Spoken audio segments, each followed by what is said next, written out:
वित्त मंत्री निर्मला सीतारमण ने 20 लाख करोड़ रुपए के पैकेज की तीसरी किस्त जारी करते हुए आज कई घोषणाएं की। आज की घोषणाओं में पशुपालन, खेती और किसानी पर फोकस किया गया। वित्त मंत्री ने कहा कि किसानों के पास फसलों की बुआई के समय उचित दाम के आकलन को लेकर कोई व्यवस्था नहीं है। इसके लिए सरकार कानूनी ढांचे के जरिए मदद करेगी। जोखिम रहित खेती एवं गुणवत्ता एवं मानकीकरण की बात इस फ्रेमवर्क में की जाएगी। इससे किसानों के उत्पीड़न को रोका जाएगा। कृषि उपज मूल्य और गुणवत्ता पर किसान को आश्वासन प्रदान करने के लिए किसानों को उचित और पारदर्शी तरीके से प्रोसेसर, एग्रीगेटर्स, बड़े खुदरा विक्रेताओं, निर्यातकों आदि के साथ जोड़ने के लिए सुविधाजनक कानूनी ढांचा बनाया जाएगा। किसानों की जोखिम रहित खेती, निश्चित आय, गुणवत्ता के मानकीकरण के लिए एक कानून बनाया जाएगा।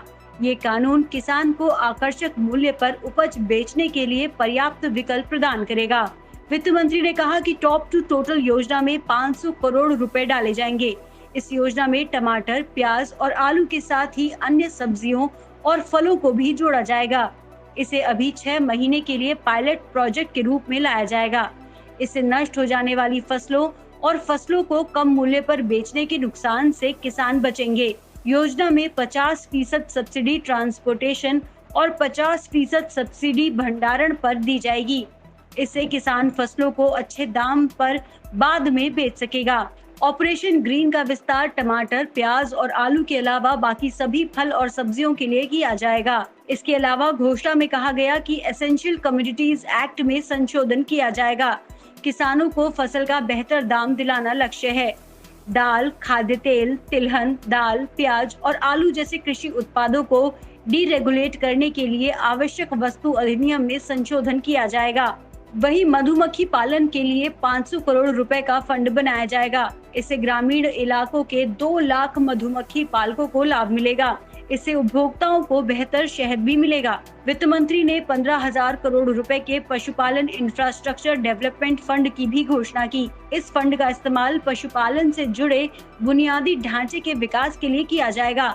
उन्होंने इसकी घोषणा से पहले कहा कि दूध के अधिक उत्पादन वाले देश के विभिन्न इलाकों में डेयरी क्षेत्र के निजी निवेश की काफी अधिक संभावनाएं हैं। वित्त मंत्री ने कहा कि 53 करोड़ पशुओं के टीकाकरण की योजना लाई जाएगी। ये 13,343 करोड़ की होगी। इससे हमारे प्रोडक्ट्स की अंतर्राष्ट्रीय स्तर पर मांग बढ़ेगी और दूध उत्पादन बढ़ेगा। प्रधानमंत्री मत्स्य संपदा योजना के तहत मछुआरों के लिए 20,000 करोड़ रुपए के फंड की घोषणा की गई।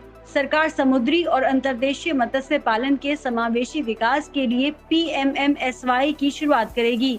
हर्बल खेती के क्षेत्र में बढ़ावा देने के उद्देश्य से सरकार ने 4,000 करोड़ रुपए के प्रावधान को मंजूरी दी। 2 साल में लगभग 10 लाख हेक्टेयर में हर्बल प्रोडक्ट्स की खेती होगी, जिससे 5,000 करोड़ की आय किसानों की होगी। इस तरह वित्त मंत्री निर्मला सीतारमण ने आज खेती, पशुपालन और डेयरी प्रोडक्ट्स को बढ़ावा देने के लिए कई बड़े ऐलान किए।